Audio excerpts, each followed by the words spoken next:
Hhayi ma-Blue Nation size sikhulu sakwaGuqa, ngani zakwethu injena lento. Kumele sivume ukuthi mhlawumbeni uKhuzani mkhulu kakhulu kunalokhu ayikhona. Kumele sivume ukuthi kuyothatha isikhathi emculweni kamaskandi ukuthi kube nomuntu one-impact onjengoKhuzani. Kuyothatha isikhathi eside ukuthi abe khona.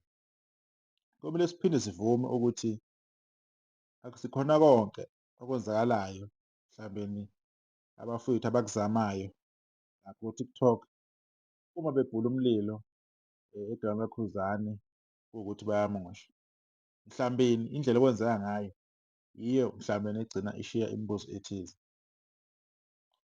Kodwa elami lithi, phezu kwakho konke uKhuzani aseku-achivile, phezu kwakho konke uKhuzani asekuzozile, why sihlala sichazela abantu izinto ngoKhuzani ey'ngadingi ukuthi y'chazwe? Why kumele uchazele umuntu ongamthandi uKhuzani ngomsebenzi wakhe, ngemoto yakhe, nabantu abaphuma kwi-I_G_P, nangazo zonke izinto ezenzakalayo? Asikho isidingo sokwenza kanjalo. Ngiyaphinda futhi, asikho isidingo sokukhuluma nomuntu one-propaganda already. Asikho isidingo sokukhuluma nomuntu osethathe isayidi. Umchazela kanjani umuntu kune-opposition akuyona ngale kolunye uhlangothi kunelinye iqembu, wena ucabanga ukuthi umuntu ongale opposition khona into azoyibona kuwe, azoyemukela? Angeke. Yini pho elikhulu kubantu ukuthi beku-understand-e ukuthi abasoze bevumelane nani? Kunezinto ey'ningi ezenzakalayo abashaya ngathi abazi. Siyazi ukuthi ama-Red Nation wona lawa akhulumela u-S_K ayazazi izinto ezenzakalayo, mhlawumbe ezenzeke S_K. Bazoshaya ngathi abazi or abanakile, banendlela yokumdifenda ukuthi into ethize uyenzelani.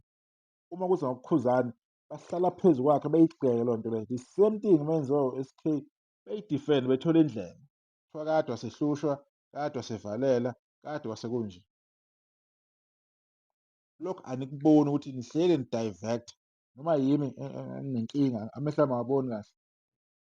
Nanga uKhuzani uthenge imoto, waveza ney'tifiketi, waveza nayo yonke into. Into ade behlale beyibuza ukuthi kanti uRisa uphi? Sazi uRisa thina, sazi iy'tifiketi. Abasayikhuluma ey'tifiketi, ade beyikhuluma the whole week bephikisana nento eyenziwa ubani? U-Universal. Isisulo i-Universal, imoto usethengelwe yikhampani.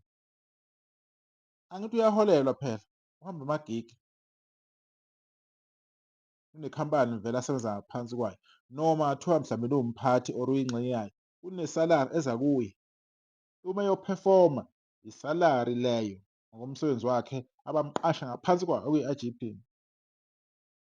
Manje uzomchazela kanjani umuntu olwela ukuthi omunye umaskandi abe ngaphezu kwakhe? Uzokhu angeke akuzwe loyo muntu loyo, akaku-understand-e ngamabomu, akanandaba nama-reasons wakho.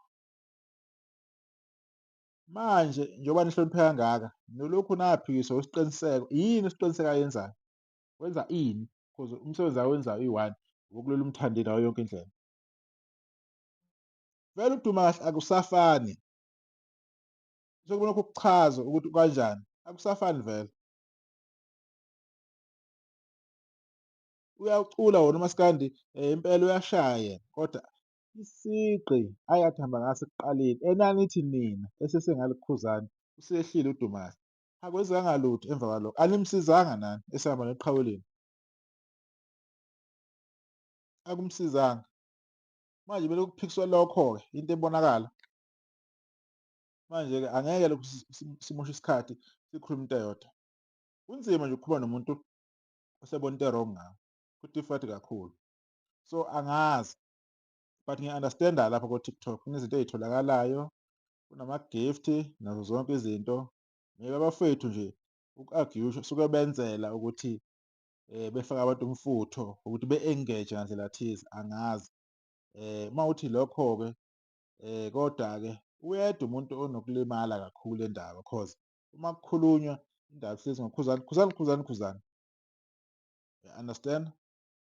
hlezi igama noKhuzani. Mawuthi ufakela Mthandeni basheshe bephume uMthandeni fast bebuyele kuKhuzani, and akafuni ukunikana i-chance lo mfana kuthiwa siqiniseke ukuthi ukhulume, ufuna kube wuye obeka umbono phezu kwakho. Hlezi nikhuluma naye, akakaze avume lutho. Mina bese nga-give up ngiyini kungekhona i-strong. Bengithi mina kuyoshaya isikhathi impela yakoKhuba nilokhu niyiphakamisile nibambe ama-live lokuyiphakamisa. Kunalokho ngabe niyobagubha ko-live labo ukuthi bakhuluma bathini, akunamsebenzi. Nina khulumani phela okuhle, nibeke kahle. UKhuzani ngama-achievement wakhe ukuthi yini ayi-achieve-ile, yini aseyitholile, yiziphi izinto ezilandelayo ezikwi-pipeline asethembisa ukuthi uzozenza. Yikho kuphela lokho okufunakalayo, kodwa kunalokho uyaye uthole nje ubhizi, kuyabanga. Mina ngeke ngibange namuntu uma kungathiwa kuyakhulunywa ngezinto ey'thize. Ungabangani nomuntu ongeke aze akulalela osethathe isayidi already, yini ongayikhuluma naye? Umuntu uthi uma eqala ekhuluma abona into e-wrong ngalo muntu wena osuke umlandela, yini-ke leyo? So, uma uthi nenzela ukuthi ama-page wenu akhule is fine, kodwa somehow ukhosta uKhuzani ngalezi zinto zenu zokuthi engage, cause banikhipha kuphi? Kwi-focus enikuyona, le nto enifuna ukukhuluma ngayo banikhipha, seniyekile ukukhuluma nje ngezinto ey'balulekile. Mina nginina nje, hhawu ngabe sihleli kwa-live, kuyakhulunywa kumnandi, kuyachonyelwana njengoba benza nje oSisi Stones lapha noKhuzani nabanye noBaba uNdlovu. Baningi abakwenzayo engingababizanga, yiyo into efunakalayo.